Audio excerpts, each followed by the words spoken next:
Assalamualaikum warahmatullahi wabarakatuh. Pada pertemuan kali ini, kelompok kami akan menjelaskan tentang materi pembelajaran berdiferensiasi. Pertama-tama, izinkan kami memperkenalkan diri. Yang pertama ada saya, Lutfiah Ayu Hairunisa.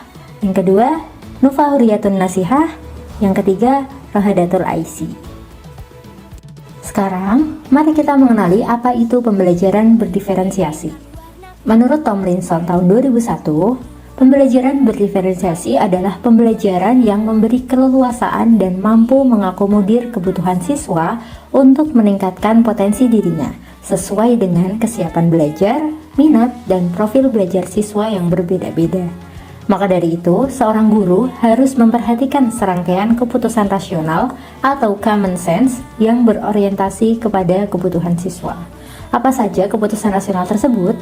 Yang pertama, guru dapat bersifat proaktif, di mana guru dapat menciptakan atmosfer dan lingkungan belajar yang memotivasi siswa untuk terus belajar dan bekerja keras, sehingga dapat mencapai tujuan belajar yang tinggi. Yang kedua, kurikulum berkualitas, di mana guru dapat memahami kurikulum secara detail dan mengetahui serta memiliki tujuan pembelajaran yang terdefinisi dengan jelas. Yang ketiga, asesmen berkelanjutan, di mana seorang guru dapat menggunakan informasi yang didapatkan melalui proses asesmen, sehingga dapat mengidentifikasi siswa mana yang masih membutuhkan bantuan, atau sebaliknya, siswa mana yang sudah lebih dulu mencapai tujuan belajar yang ditetapkan. Yang keempat, pengajaran yang responsif. Bagaimana seorang guru dapat merespon kebutuhan belajar siswanya yang beragam. Dan yang terakhir yaitu manajemen kelas yang efektif dan berpusat pada siswa. Bagaimana seorang guru itu dapat menciptakan prosedur, rutinitas, metode yang memungkinkan adanya fleksibilitas, namun tetap dengan struktur yang jelas. Selanjutnya, apa ciri-ciri dari pembelajaran berdiferensiasi? Menurut Tomlinson 2001, ciri-ciri pembelajaran berdiferensiasi ada 4. Yang pertama yaitu pembelajaran berfokus pada kompetensi dasar pembelajaran. Yang kedua, evaluasi kesiapan dan perkembangan belajar siswa diakomodasi ke dalam kurikulum. Yang ketiga, pengelompokan siswa dilakukan secara fleksibel. Dan yang keempat, siswa secara aktif bereksplorasi di bawah bimbingan dan arahan guru. Pembelajaran berdiferensiasi ini berpusat kepada siswa. Lalu, apa saja yang harus dipersiapkan dalam pembelajaran berdiferensiasi? Yang pertama adalah mengenali siswa, yaitu baik dari kekuatan, kelemahan, minat, dan gaya belajar. Hal ini dapat dilakukan melalui tes, wawancara, survei, observasi, atau penilaian sebelumnya. Yang kedua, yaitu menentukan tujuan pembelajaran. Yang ketiga, mengelompokkan siswa berdasarkan tingkat kemampuan, minat, atau gaya belajar. Yang keempat, memilih materi pembelajaran yang sesuai. Yang kelima, merancang aktivitas yang beragam seperti diskusi, proyek kolaboratif, pilihan tugas, dan lain-lain. Dan yang keenam adalah menyediakan dukungan tambahan bagi siswa yang membutuhkan. Langkah ketujuh, melakukan evaluasi dan umpan balik. Langkah kedelapan, berkomunikasi dengan siswa maupun orang tua terkait perkembangan. Dan langkah terakhir, evaluasi pembelajaran. Selanjutnya, keragaman peserta didik di ruang kelas. Keragaman menunjukkan adanya perbedaan yang dimiliki siswa. Keadaan ini mencerminkan adanya perbedaan karakteristik dalam satu lingkup ruang belajar. Keragaman menjadi tantangan bagi guru untuk memberikan layanan pembelajaran yang sesuai dengan kebutuhan setiap siswa. Karena adanya keberagaman, guru perlu untuk memetakan siswa berdasarkan kebutuhannya. Tomlinson menyatakan bahwa pemetaan kebutuhan belajar siswa berfungsi untuk mengkategorikan kebutuhan siswa berdasarkan 3 aspek. Aspek tersebut adalah kesiapan belajar, minat, dan profil belajar. Aspek yang pertama adalah kesiapan belajar. Guru perlu mengukur sejauh mana kemampuan pengetahuan dan keterampilan siswa dalam mencapai pembelajaran. Guru juga perlu bertanya tentang apa yang dibutuhkan siswa untuk mencapai tujuan pembelajaran.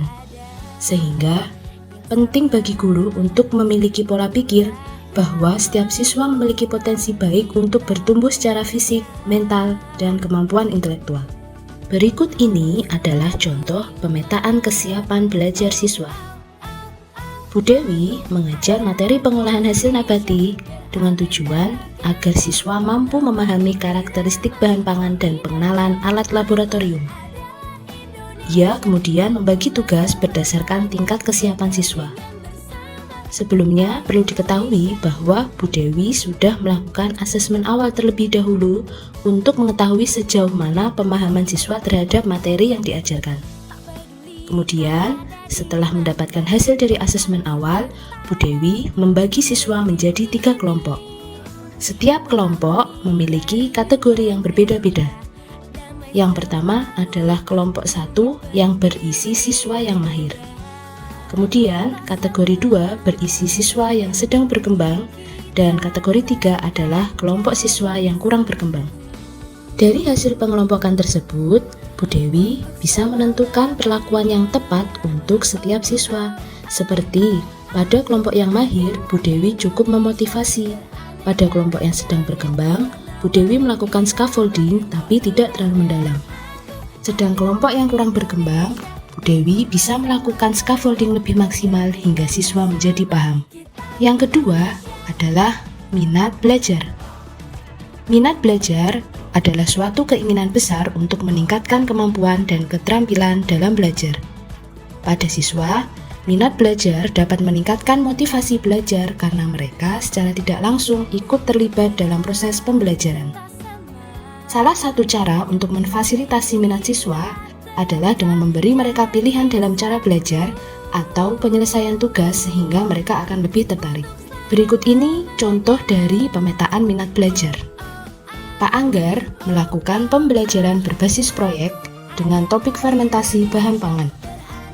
Ia membagi siswa menjadi 3 kelompok. Dari setiap kelompok, Pak Anggar membebaskan siswa untuk memilih bahan pangan yang ingin mereka fermentasi. Kepada siswa, Pak Anggar juga memberi kebebasan untuk mempresentasikan hasil dari percobaan tersebut. Produknya bisa ditampilkan lewat presentasi depan kelas, membuat artikel, atau membuat video.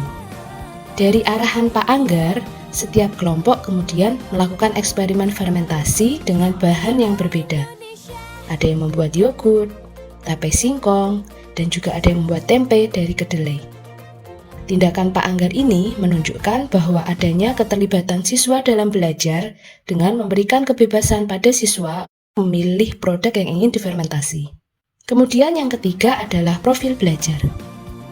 Profil belajar ini adalah pendekatan yang mencakup gaya belajar, latar belakang tertentu, dan faktor lain yang mempengaruhi cara siswa belajar. Ada siswa yang suka belajar kelompok besar, ada yang suka belajar berpasangan, atau belajar sendiri, dan berbagai macam gaya yang lain.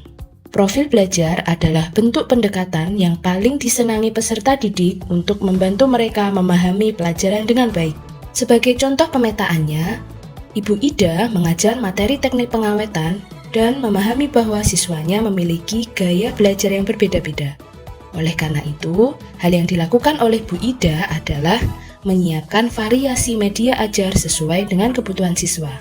Contoh beberapa bahan ajar yang bisa ia siapkan adalah video proses pengawetan bahan pangan, gambar ilustrasi produk pengawetan, atau melakukan eksperimen proses pengawetan. Segala media ajar yang Bu Ida persiapkan tujuannya adalah untuk memfasilitasi siswanya yang memiliki profil belajar yang berbeda-beda. Profil belajar sendiri ada yang berupa secara visual, auditori, dan kinestetik.